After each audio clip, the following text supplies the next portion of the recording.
Joining us right now to talk about Congress's potential response to the cyber attack is the chairman of the Senate Intelligence Committee, Virginia Senator Mark Warner.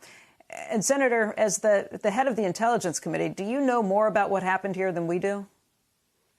Well, I know that we are seeing gas lines in Northern Virginia starting last night. I know this is a ransomware attack, and it shows that when a criminal element, and we do believe this is criminal, rather than a nation state, goes against any individual company, no matter how good they are, you can't be perfect all the time. My concern is this. We see the effect of this ransomware attack against one pipeline company.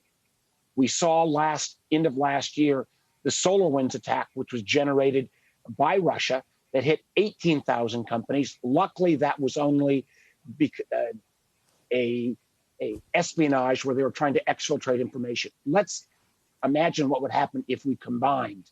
If suddenly you had somebody shutting down 18,000 companies across our economy, we would come to a grinding halt.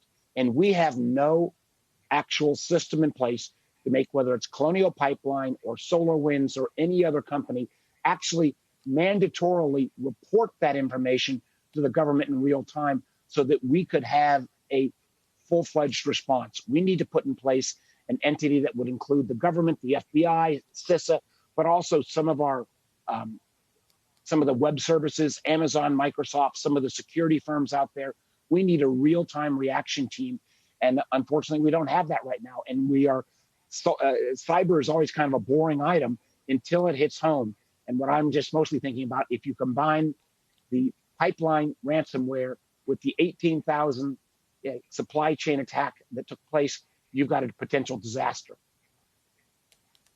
And that's just the ones we know about. So you want a mandatory reporting, meaning that if any company is affected, any government entity, they would have to report through and have the best in the business kind of working to help them out with that.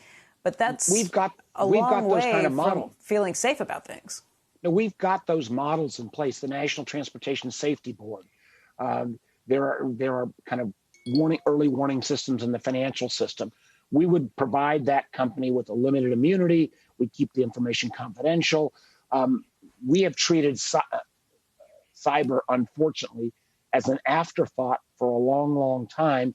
And as you pointed out, the number of companies that are getting hit on a regular basis with ransomware attacks and quietly paying in Bitcoin or other cryptocurrencies, I think would shock most folks in business.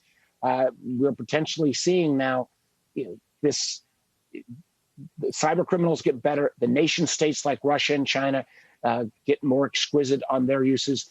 And yes, there are things we can all do with better cyber hygiene, but a talented first-tier adversary against virtually any private sector company, I'm going to probably count that the first-tier adversary is going to get through a company's defenses.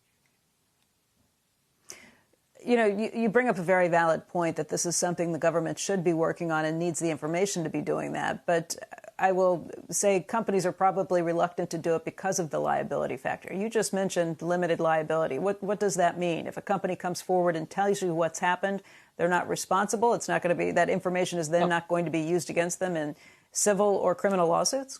No. 5 or 6 years ago, we created a voluntary sharing of information with a limited liability protection.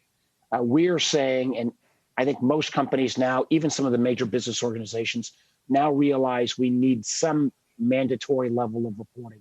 So what we're talking about is immunity, to give it to this incident response, quick response team. If the company still has an obligation to the SEC on a breach notification, that is a separate question and issue. We need to make sure we're able to put out these fires real time and not have, as we did in SolarWinds or the Microsoft Hafnium hack, the bad guys inside our systems for literally months without knowing. Or in the case of the pipeline, this is, again, more of a one-off ransomware, but this same criminal group coming out of Russia could potentially have used similar exploits to attack a variety of systems. And the sooner we know that, the better we can respond. Shepard Smith here. Thanks for watching CNBC on YouTube.